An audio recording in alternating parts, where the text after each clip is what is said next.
1314 ఓట్స్తో వెనుకంజలో ఉన్నారు. ఇక్కడ కూడా భారతీయ జనతా పార్టీ 1000 ఓట్స్ అంటే 1000+ ఓట్స్తో ముందంజలో కనిపిస్తుంది. మరోవైపు కాంగ్రెస్ వైపు చూసుకుంటే కాంగ్రెస్కి కూడా అంత పెద్ద అంటే మరీ వెనుకంజలో ఏం లేరు, జస్ట్ 3000 ఓట్స్తో వెనుకంజలో ఉన్నారు. సో ఇక్కడ కూడా సేమ్ ఇప్పుడు జరిగిన రౌండ్స్ ఒక 2 to 3 రౌండ్స్ మాత్రమే జరిగాయి, కానీ గ్రౌండ్ లెవెల్లో 6 to 7 రౌండ్స్ వరకు కూడా జరిగి ఉండొచ్చు. బట్ అఫీషియల్గా మనం ఇన్ఫర్మేషన్ చూసుకుంటే కరెంట్ ఉన్న అప్డేట్ ప్రకారం Manish Sisodia one of the main key leader of Aam Aadmi party. అలాంటి మనీష్ సిసోడియా ఇప్పుడు కేవలం ఇంత అంటే మెజారిటీ కాకుండా తక్కువ ఓట్స్ ఇక్కడ భారతీయ జనతా పార్టీ లీడింగ్లో ఉంది అండ్ 1000 ఓట్స్తో వెనుకంజలో మనీష్ సిసోడియా ఉన్నారు. సో సేమ్ ఇందాక చెప్పినట్లు ఎలా అయితే అరవింద్ కేజ్రీవాల్ ప్లేస్లో కూడా జరిగిందో ఇక్కడ కూడా మనము రౌండ్స్ జరిగే కొద్దీ రిజల్ట్స్ అనేవి తారుమారవచ్చు.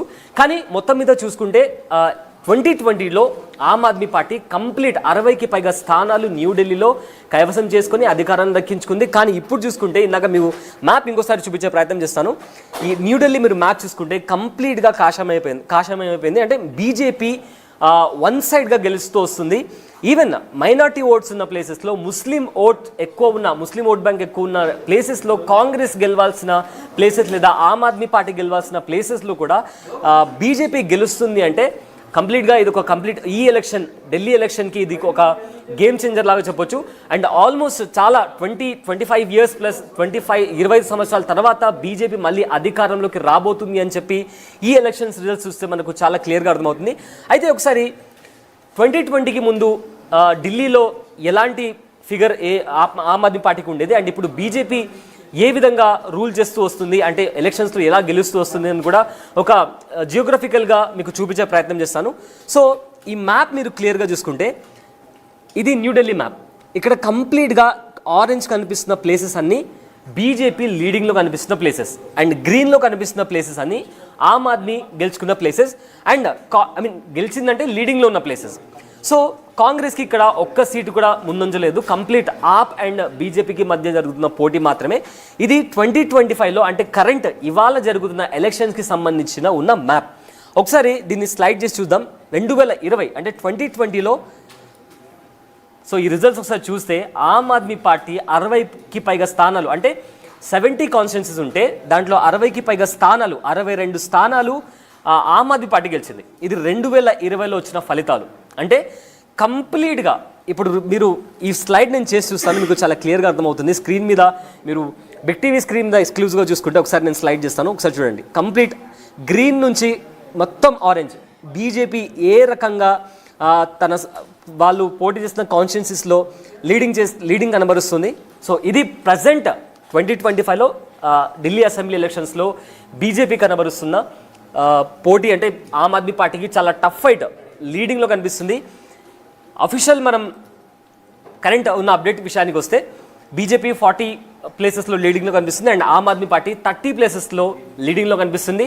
అండ్ ఎవరైతే ఆప్ ముఖ్య నేతలు ఉన్నారో అటు ఎక్స్-సీఎం అరవింద్ కేజ్రీవాల్ కావచ్చు, లేదా కరెంట్ సీఎం కావచ్చు, లేదా మనీష్ సిసోడియా కావచ్చు, వాళ్ళ లీడింగ్ కూడా చాలా తక్కువలో కనిపిస్తుంది.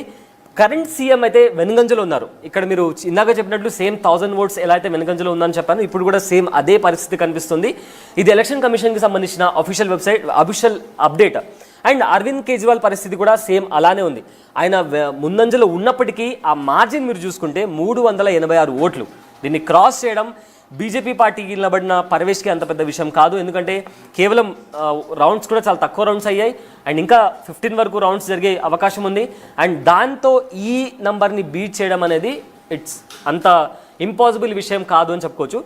బట్ ఏదైనా జరగవచ్చు. అరవింద్ కేజ్రీవాల్ ఎక్స్-సీఎం కాబట్టి అండ్ ఢిల్లీకి సంబంధించి ఆయన లాస్ట్ 3 టర్మ్స్ ఆయన గెలుస్తూ వస్తున్నాడు. సో ఈ ఫిగర్స్ మారే అవకాశం ఉంది. అండ్ అరవింద్ కేజ్రీవాల్ ఇటు వెళ్ళిపోయి అండ్ బీజేపీకి సంబంధించిన లీడర్ పొలిటీషియన్ ఎవరైతే ఉన్నారో ఆయన మళ్ళీ లీడింగ్లో వచ్చే అవకాశం కూడా ఉంది. అండ్ మనీష్ సిసోడియా కూడా ఇంకోసారి చూపించే ప్రయత్నం చేస్తాను. Manish Sisodia one of the main leader Aam Aadmi పార్టీకి సంబంధించి. ఆయన దాంట్లో కూడా మీరు చూస్తే చాలా క్లియర్గా కేవలం 2345 ఓట్ల మెజార్టీతో ఆయన ముందంజలో ఉన్నారు.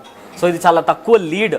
దీన్ని బీజేపీ క్రాస్ చేయొచ్చు, లేదా ఇదే లీడ్ని ఆమ్ ఆద్మీ పార్టీ కొనసాగించి మనీష్ సిసోడియా గెలిచే అవకాశం కూడా కనిపిస్తుంది.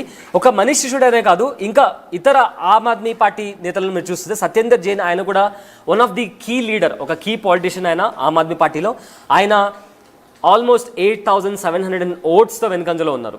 అండ్ మరోవైపు చూసుకుంటే భారతీయ జనతా పార్టీ సేమ్ 8,072 ఓట్స్తో ఆయన ముందంజలో ఉన్నారు. దీన్ని బీట్ చేయడం కాస్త డిఫికల్ట్ అని చెప్పుకోవచ్చు, ఎందుకంటే 8,000 ఓట్స్ అంటే కాస్త టఫ్ జాబ్. బట్ స్టిల్ ఒకవేళ సీన్స్ అంతా మారిపోయి అంటే ఒక రౌండ్లో ఒక 2-3 రౌండ్స్లో ఆమ్ ఆద్మీ పార్టీ కంటిన్యూస్గా వన్ సైడ్ స్వీప్ చేసుకుంటూ వస్తే తప్ప ఈ ఫిగర్ని బీట్ చేయడం అనేది ఆమ్ ఆద్మీ పార్టీకి కాని పని. మరోవైపు చూసుకుంటే ఇంకో ఆమ్ ఆద్మీ పార్టీ లీడర్ ఓఖ్లా విషయానికి వస్తే ఆయన అమానుతుల్లా ఖాన్ ఎవరైతే ఉన్నారో ఆయన ఆల్మోస్ట్ 4,475 మెజార్టీతో ఉన్నారు. మరీ అంత ఎక్కువ మెజార్టీ అండ్ మరీ అంత తక్కువ మెజార్టీ కాదు, బట్ ఇది ఒక 4,000 ఓట్స్ అంటే దీన్ని కూడా బీట్ చేయడం కాస్త మరీ అంత టఫ్ జాబ్ కాదు. బట్ భారతీయ జనతా పార్టీ ఎవరైతే మనీష్ చౌదరి అక్కడ భారతీయ జనతా పార్టీ నుంచి పోటీ చేస్తున్నారో ఆయన బీట్ చేసే ఛాన్సెస్ ఉన్నాయి. కానీ బట్ స్టిల్ ఇట్స్ మరీ అంత ఇందాక చెప్పినట్లు అంత టఫ్ కాదు, అంత ఈజీ కూడా కాదు. బట్ స్టిల్ ఈ లాస్ట్ రౌండ్కి వచ్చేంత వరకు ఏం జరుగుతుంది అని చెప్పలేని కాన్స్టిట్యున్సీ ఇది. సో ప్రజెంట్ అయితే అఫీషియల్గా ఎలక్షన్ కమిషన్ వెబ్సైట్కి సంబంధించి భారతీయ జనతా పార్టీ 40 ప్లేసెస్లో లీడింగ్లో కనిపిస్తుంది. మరోవైపు ఆమ్ ఆద్మీ పార్టీ 30 ప్లేసెస్లో లీడింగ్లో కనిపిస్తుంది. మొత్తం 70 కాన్స్టిట్యున్సీస్ ఉన్నాయి.